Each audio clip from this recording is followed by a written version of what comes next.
1945, and as Western armies sweep across Germany, voices crackle on the field radios, speaking in English and in Russian.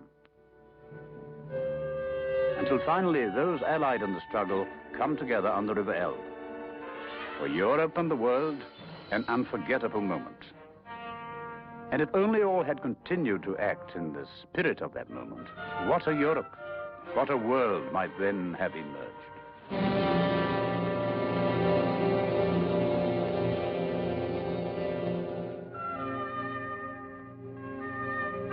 West of the Elbe runs the River Rhine, for centuries the highway, yet the divider.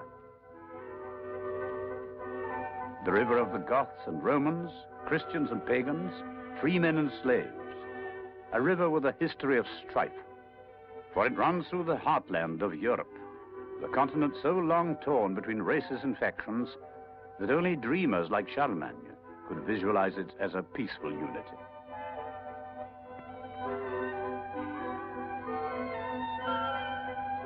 But in spite of the bloodshed, most of it so recent, one Europe is at last becoming a fact, born out of the very dragon's teeth of war, a harvest from the seeds of Europe's own destruction. 1945, and the end of yet another European war. And who has won, when in fact all have lost? A war in which more civilians died than fighting men, not in hundreds, but in millions. But they, at least, were spared the aftermath. Much had gone forever, and what was in its place? In the aftermath, but mere existence, where an undamaged roof made a palace, a loaf of bread, a banquet. One long lineup, with want ever there in the queue. What a Europe to grow old in. What a Europe to grow up in.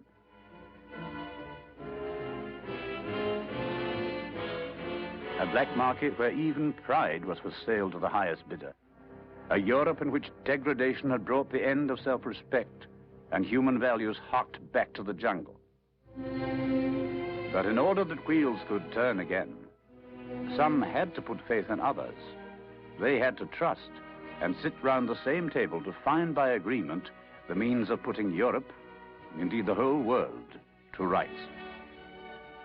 Already it was evident that the Europe of 1939 had gone forever. The annexation of the Baltic states, the huge advances of the Red Armies had placed enormous areas of Eastern Europe under Soviet domination. And Marshal Stalin was hardly the man to yield over the table that which he had seized and battled. Nevertheless, he had agreed on free elections, and amid the ruin of countries such as Poland, they were held. Though how free they were was a matter of opinion. With communists already in key posts, it was little surprise that things went their way. And if anything else was needed to make their victory certain, there was always the presence of the secret police and the numberless soldiers of the occupying Red Army. And peoples exhausted by war were hardly likely to resist such coercion with determination. For all their energies were engaged putting one brick back upon another. In Western Europe, where destruction had been lighter, morale was much higher. Here, regimentation had been accepted only because without it, winning the war would not have been possible. Now, with the end of that war, the essential freedoms of democracy burst out with new vigor. Surely must have some factories. Now, what is this? The land. Why? There was a determination to see to it that such a disaster would never happen again. Yeah, I say, you, sir. And for the more reflective, there was too the realization that to be done with insecurity, Europe must be united. But how could these Europeans be united when they were all so different? Here was the blood of many races, nationalities each with their own traditions and ways of life, not to mention a score of different languages. They might smile at each other, but as neighbors they seemed to have little in common. Sometimes a frontier was a natural barrier, a river or a channel. But more often than not, it was merely an invisible line across fields or streets. An invisible line and an attitude of mind. Yet even in this time of preoccupation with essentials, there were those who realized already what must be done. It is not a movement of parties, but a movement of people. It must be all for all. Europe can only be united by the heartfelt wish and vehement expression of the great majority of all the peoples, in all the parties, in all the freedom-loving countries, no matter where they dwell or how they vote. But all very well for such as Winston Churchill to make speeches in 1947. He had self-respect. He had enough to eat. He had a place in which to live. Unity. Was this the earth in which to plant such seeds? At such a time, unity was well down the list of priorities. Anyway, unity was supposed to stem from the United Nations. And their lack of progress was such that when delegates from East and West sat down together, hopes were so thin that even they were cynical about them. How could there be accord when the East blocked every move in its direction? Осуществление экспансионистских планов, в центре которых стоит сумасбродная идея мирового господства. In the economic chaos of this post-war period, communism saw its greatest chance. Wherever there was dissatisfaction, there they could fan the flames of revolt. In world revolution, the end justified any means. In countries like Czechoslovakia, infiltration overcame the obstacles. At first, communist leaders paid lip service to democratic principles, treating the veteran President Beneš with the respect he deserved as head of state. But then, they whipped up left-wing popular feeling into a mood of taking drastic measures to obtain not just the power due to them by the votes cast, but total control of the traditionally democratic Czech state.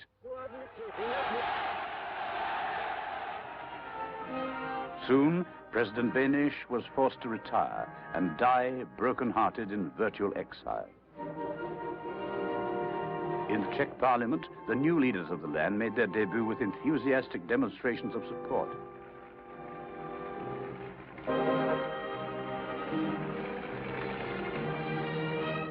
Then, in an exhibition of cruel irony, they stood in silence to pay homage to an absent member, the great liberal Democrat, the son of the founder of his country, Jan Masaryk.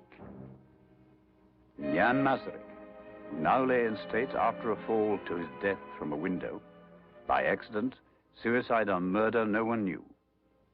Except that for the communists, it could not have come at a better moment. And if infiltration failed, there was always the threat of strength based on Moscow. While their wartime allies had demobilized, they had retained their armies. Here was a powerful factor in any arguments. In an attempt to gain control over the vital Bosphorus, the Russians had offered to renew a treaty with Turkey only if they could have bases within her frontiers. By standing firm, the Turks called the bluff. But their neighbors in Greece were not so lucky. In Greece, the communists staged open revolt, a desperate struggle in which the government only kept control after bitter fighting.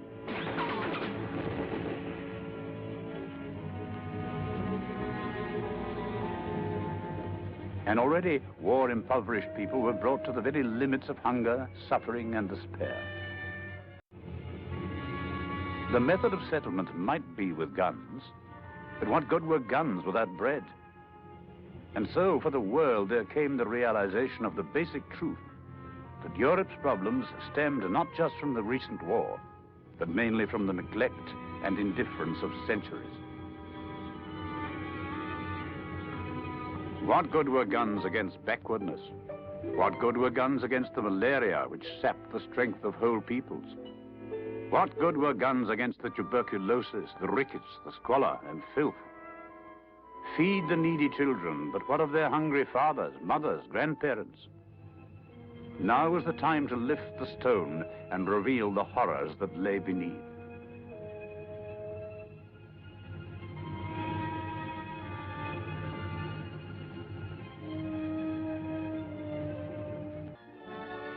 Far from Europe's shores, there were those who cherished what they owed to their European origins. And these were a people never prone to let human suffering exist without protest. True, they gave from a wealth the greatest in the world, but this in no way detracts from their Christian intent. In Washington, George C. Marshall made known the principles of the plan that was later to bear his name. The whole situation is critical in the extreme. But there's no doubt whatever in my mind that if we decide to do this thing, we can do it successfully. And there's also no doubt in my mind that the whole world hangs in the balance as to what it is to be in connection with what we're endeavoring to put forward here. Thank you. Later, President Truman drove to the Capitol to put the Marshall Plan for European aid before Congress. I'm here today to report to you on the critical nature of the situation in Europe and to recommend action for your consideration. I believe that it must be the policy of the United States. In Europe, the response had been immediate. In Paris, world statesmen met to discuss how and where the proffered American aid could best be applied. Among the delegates was Soviet Russia's Mr. Molotov, for the Marshall Plan took no regard of politics, only human need.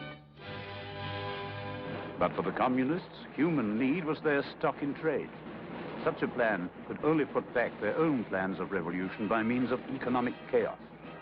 And so, out of the Paris conference stalks Mr. Molotov, to be followed by the delegates from communist Poland and Czechoslovakia. But a few dissenters could not call a halt to the greatest humanitarian step in history. And so the cargoes began to move across the Atlantic, food, grain, and raw materials. And it wasn't just a matter of feeding the hungry. From Chicago, Illinois, to Douai, France, a giant press for steel production, not only to put French mills back on their feet, but also to make them among the most modern. Truly, the power of the New World come to redress the balance of the old. In Paris, the Organization for European Economic Cooperation was set up, a council of 16 nations whose task it was to ensure that Marshall Plan aid was used to the best possible advantage, to rebuild a shattered economy and to re-establish inter-European trade on a basis of strength. By their agreement, for instance, Holland could import 3/4 of the cotton needed to keep our textile looms in full production. By their recommendation, could Britain receive the carbon black she needed to make the tires for her all-important automobile industry. Thus could France bring into her ports the sulfur needed to make fertilizers to maintain her world-famous vineyards at their best. Then there were tractors and other equipment for Turkey to bring her agriculture into line with that of her more fortunate neighbors. Then steel for the shipyards of Italy, for Trieste, Genoa, and Naples. But over and above revitalizing Europe's economy, the Marshall Plan had longer-term aims. With its funds and technical assistance, vast areas of Italy, whole islands like Sardinia and Cyprus, became battlegrounds in the fight against the malarial mosquito. Everywhere, health teams went out to battle with the scourges of centuries. For thousands, such undertakings often meant the difference between life and death. A new hope for Europe was read in the eyes of children. But this is mere sentimentality. Revolution first, humanitarianism afterwards. The Marshall Plan is but a scheme to gain control of Europe and feather the nests of capitalists. So down with the Marshall Plan. Down with the Marshall Plan by strikes, unrest, and even sabotage. Statesmen of Western Europe came together to discuss common defense. The place, Brussels, with memories only too painful and close to that field called Waterloo. Only a handful of nations signed the Brussels Treaty, but in terms of European unity, it was an historic step, and the continent owes much to the foresight of the Five. The treaty brought tried and tested warriors to Fontainebleau in France to make the first tentative plans for meeting, if need be, force with force. But there was little military strength with which to do it, and already events were outstripping their efforts. The next hot spot, the city of Berlin, occupied by French, British, Americans, and Russians. Ever since the failure to establish free elections throughout the whole city, Berlin's situation between East and West had grown steadily more uncomfortable. Now, the Soviets felt strong enough to take action. Their efforts to starve the Western population were frustrated, as all the world knows, by the famed Berlin airlift.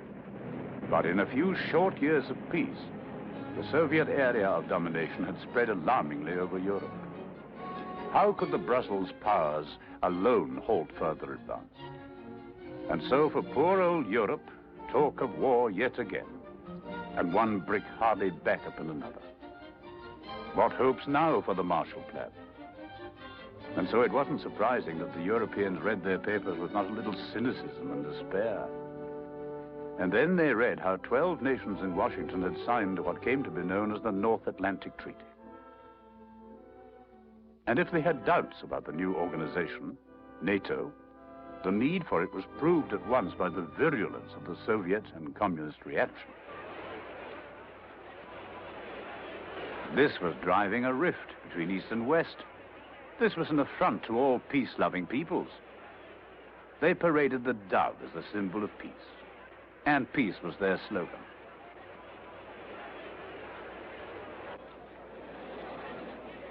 But was this the peace for which so many had died? In Normandy, at Alamein, in front of Stalingrad, in the hills of Italy and the streets of Paris? Was this the aftermath they had envisaged? And so the peoples of Western Europe pondered the new step and decided that it was indeed the only way. And so they backed the Atlantic Pact and gave strength to its council. For they saw that there were worse things than war, and that to avert war was to be prepared for it. And so Europe took the move towards defensive rearmament very calmly. And in spite of all the threats, when NATO's first Supreme Commander, Dwight D. Eisenhower, arrived in Paris to take his post, the planned demonstrations came to naught. In a temporary headquarters in Paris, the military staff of the Alliance began their task of building the continent's defenses. And although they didn't realize it, they were taking the first steps to a Western unity that was to extend far beyond the military field. Soldiers of many nations working together in peacetime for a common cause. The growth of NATO's strength moved apace with the progress of the Marshall Plan, so that, mingled with the goods pouring into European ports, were crated weapons and other armaments. Goods for peace and goods to safeguard that peace. And as well as the goods, men. Soldiers, sailors, and airmen from across the Atlantic, from Canada and the United States, here this time to prevent the guns from sounding. Month after month, the build-up continued. The build-up for war to prevent war. And as the camps and airfields began to mushroom on her landscape, old Europe took it all in her stride.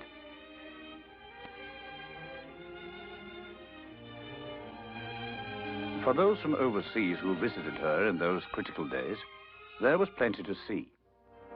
Farmers from the Middle West, for instance, who came over to see whether France's farm products were all they were cracked up to be, and found they were, and then some. But for all visitors, whatever their mission, one thing was obvious: the changing face of Europe. The nations receiving Marshall aid dollars were putting their own currency freed by those dollars, the counterpart funds, to good work. Roads, railways, bridges, dams, hydroelectric schemes, everywhere the rattle of cranes and concrete mixers. And in the factories from Turin to Aberdeen, there was ever-growing roar and bustle. The Marshall Plan was the stimulant, NATO was the shield. But the effort itself came from hundreds of thousands of men and women who worked now with a will because they saw a mighty purpose in it all. Now they were working for peace, working for themselves and working for tomorrow.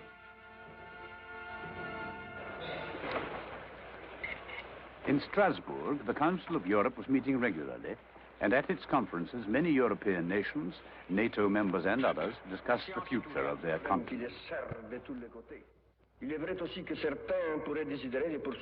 The Council had no executive powers, and its members could only advise their governments of the general trend of its thinking. But it was at least a common meeting place, somewhere where Europe could be viewed as a whole.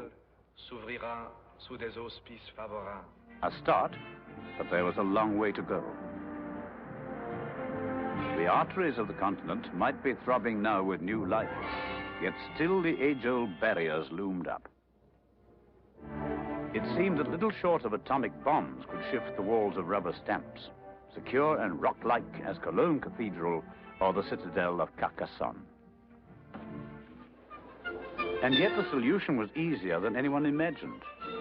For the necessity for unity affected millions where it hurt most, in their pockets. The needs of trade and a higher standard of living were the factors that finally pushed down the walls.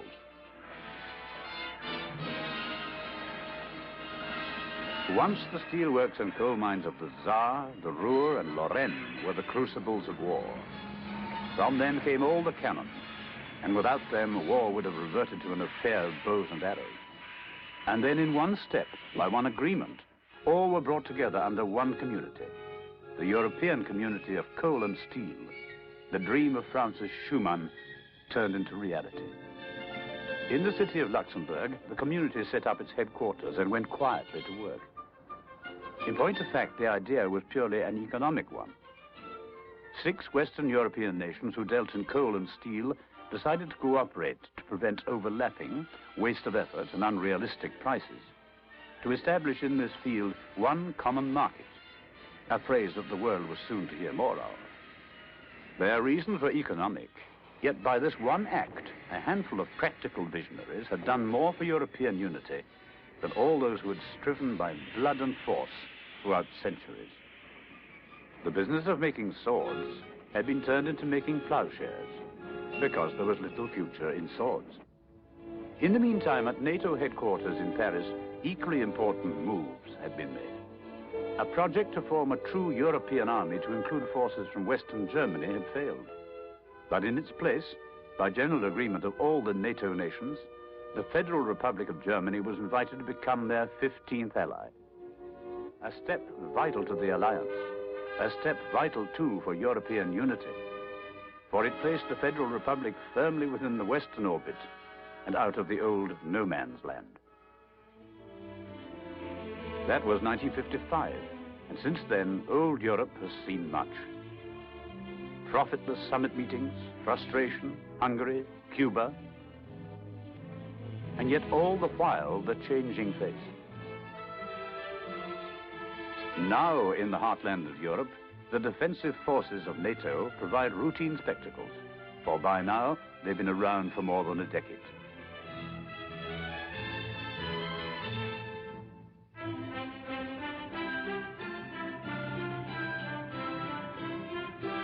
But familiarity does not always breed contempt. Many of the bystanders were themselves born after the Atlantic Pact was signed. Naturally, they are more interested in how things work rather than why. And why is not now quite so clear as it once was. Why in the heartland can there still be seen men and women wearing uniforms of states far across the ocean? Why NATO today? Today, the River Rhine is too busy to consider strife and warring factions and hostilities between Christian and pagan. It's a long haul from Switzerland to the sea, and the customers are waiting. Besides, the Rhine is now bridged in more ways than one. Today, the tanks on NATO exercises are ferried across, not for the purpose of conquering the other side, but merely to practice how to cross water. For now, German, American, British, Canadian, French, Belgian, and Dutch all work together to safeguard not only the heartland, but all Western Europe as a whole. And now, there are more than just ruins to defend.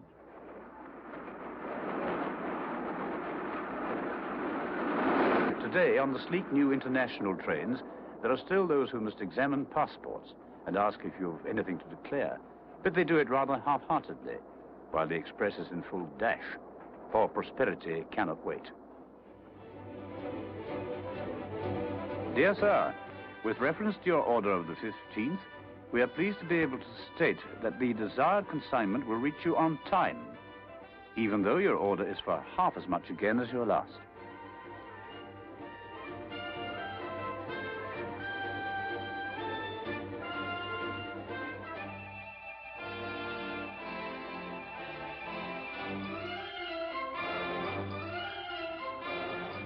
And here in Brussels, there's something else to see now. For out of that first idea of the coal and steel community, there has emerged an even more ambitious move. Here in Brussels, the headquarters of what is now called the Common Market. International cooperation across the table in terms of practically everything that men produce and consume. Today, just the 6, but tomorrow, without doubt, the 13, with perhaps even some more from outside the old continent. Only the beginnings, but there for sure. But only there for sure because of the watch and ward of NATO. Because of the men and equipment keeping 24-hour guard by land, sea, and air. For still, across from the heartland, only a few miles east of Hamburg and Frankfurt, men toil ceaselessly to add yet more miles of wire to the already enormous web of the Iron Curtain. Over there, working with, or even passing the time of day with the West is strictly forbidden. And so they scuttle away like mice because they are afraid. And where there is no wire, there is the wall of shame, dividing peoples and families without rhyme or reason. This is why NATO today. Just in case those beyond the wall who sneer and smile might still be tempted to do something desperate.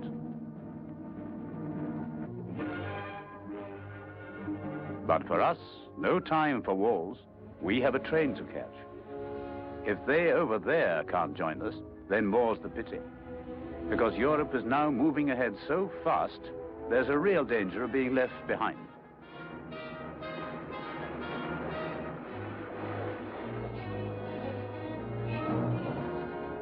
And much as we wish them with us, even without them, we over here are going full speed ahead, together.